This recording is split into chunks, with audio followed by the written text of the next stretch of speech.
Ladies and gentlemen, a shed update, and may have a little different format. And when I say that is, I do all my video work on a video camera, and I may change that up just a tad.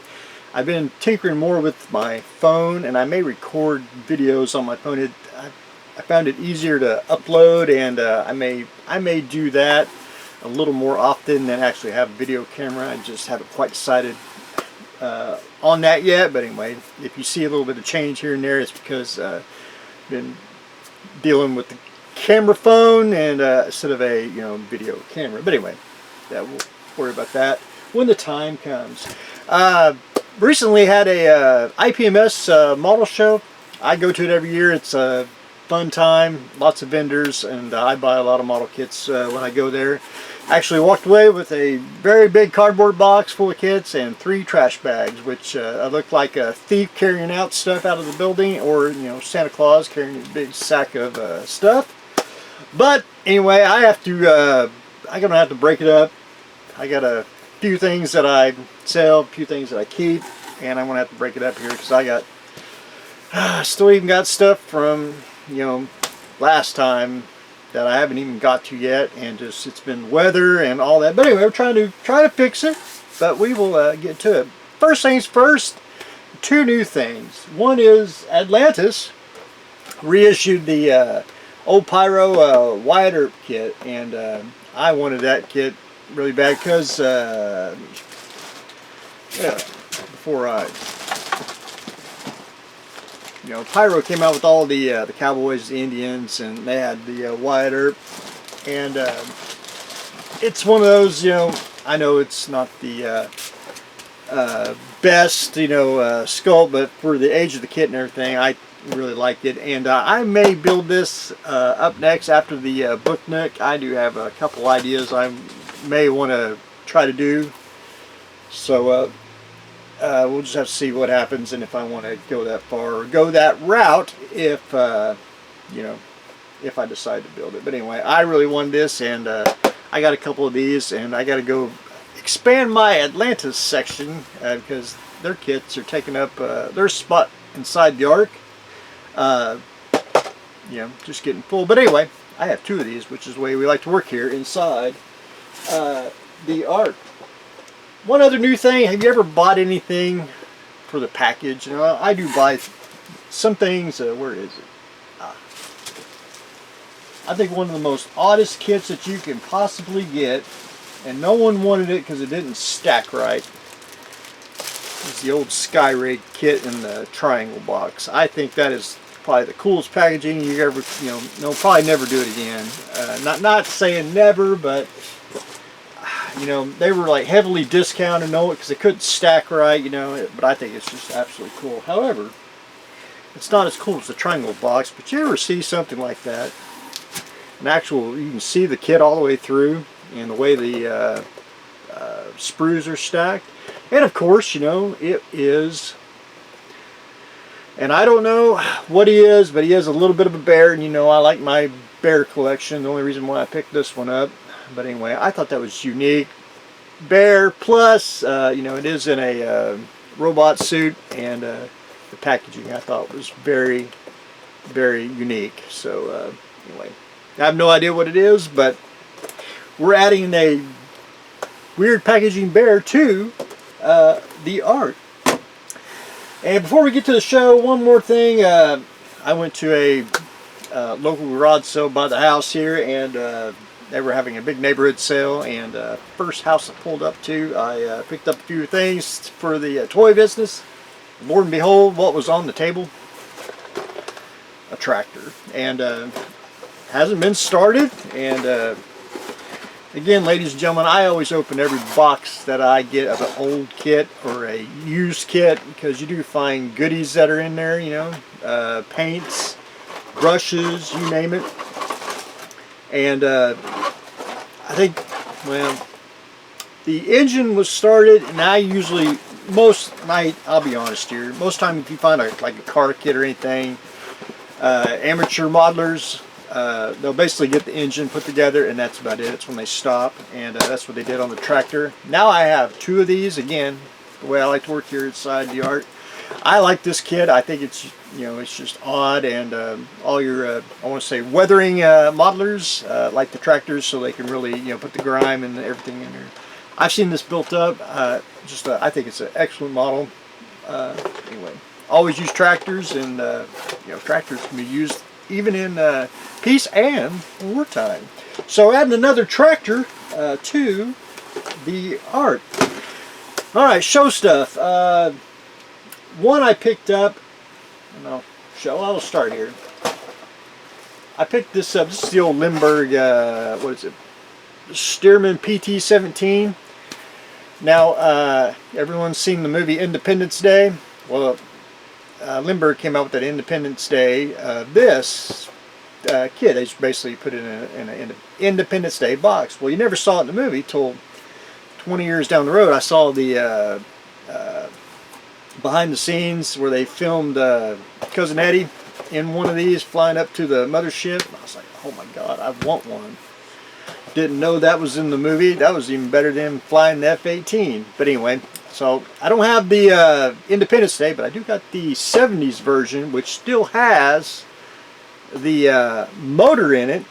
Now, the box is a little crushed, but that's fine. However, if you all remember the last video of put together model kits, well, Lord and behold, one of them put together kits was a Steerman 17, and so unopened kit, I went ahead and stuck that in there too, so now it's got two kits. But anyway, one of those, I was glad to get it, and especially a 70s version with the motor. Of course, I believe the Independence Day didn't have the motor part in it, but anyway, something you don't see, and wanted to fill out my Independence Day collection with the Steerman PT-17.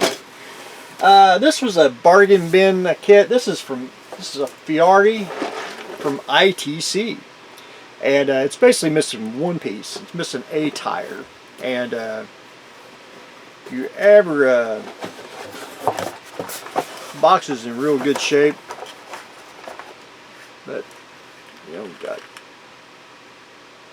screw construction. Does have the magnetized motor, but it's all it's pretty much all there. The it's just missing a tire, which that ain't a killer. I mean, you can fabricate something. Always got mold making skills. You can always make you a new tire. That's what I was thinking of. But anyway, it was in really, really good shape. Got the Ideal logo on the very bottom. But anyway, I don't have a whole lot of ITC stuff, and I thought the price was right, and I thought, make a nice addition to the yard. I do collect some car kits. Mostly the car kits that I do own either have a specific, either family drove it, movie, TV, that's mainly what I have, or some other thing.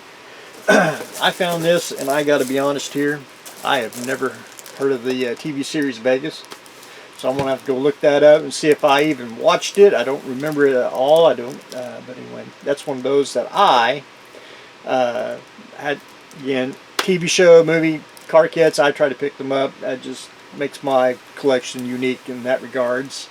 And this is the old AMT one, which also has a Matchbox on, which we will dive into.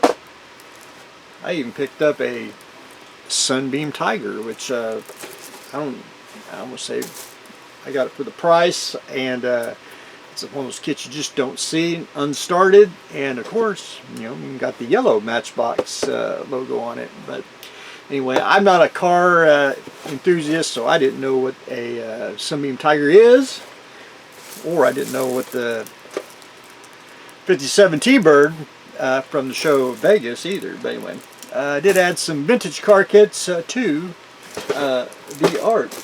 I do not own a lot of, I may have one up there, I don't know, and that is from the company K&B. Now they do a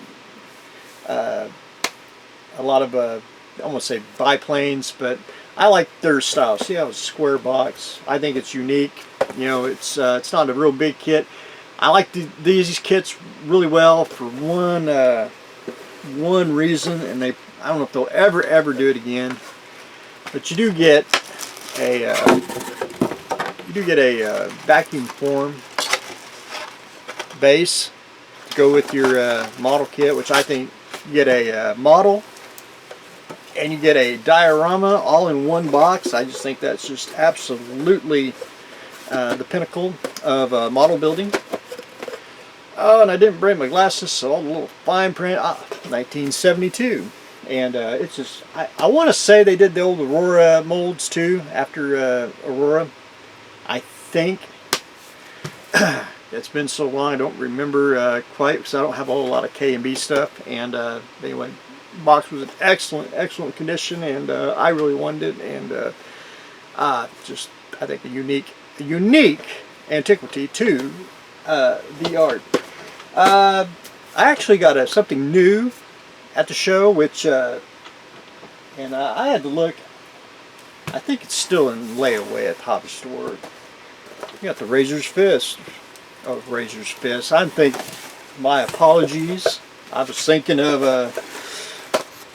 YouTuber Razor's Fist. You know, Razor's Crest, and this is the Bandai one, the chrome one. I don't know if I have the chrome one or the non-chrome one. I'll have to go get it out of layaway and see if which one it is. But anyway, that was cheap and I picked it up, and I do like my spaceship. But anyway, adding the Mandalorian, which he don't fly no more, you know, to the art. And last but not least, I have a couple of these, and I never really looked into the history of it, and that is the Model Builders Club of America Ravel kits that you can get. I have a couple of these, as in the original mailer boxes, and they're in, I mean, mailer box is in good shape. It's just a, you know, pretty much standard kit. But I've never read the, I've never looked up the history of the Model Builder Club there, you know, see, you know, how you got involved, you know, what do you get? It was a subscription service back yonder, you know, did you just buy the kit outright, you know, or, you know, or something like that? I just do not know. I was unaware of stuff like that, and I always try to pick odd, I won't say mailaways up. But anyway, this is the USS Growler, so it's you know, I thought a unique little piece to go into with the ship category upstairs, so I thought that was a unique find to get. So anyway, ladies and gentlemen, that's what I got going on today. I got to break this stuff up a little more. I only do, after I film, I try to put it up so I don't repeat myself, and I still got a lot more. I got even a couple of parts boxes that I'll probably show everyone, because I do pick them up, because, you know, part kits do help out here when you are a model builder and collector of such things. But anyway, ladies and gentlemen, that's what I got going on today. Stay tuned for the next exciting episode.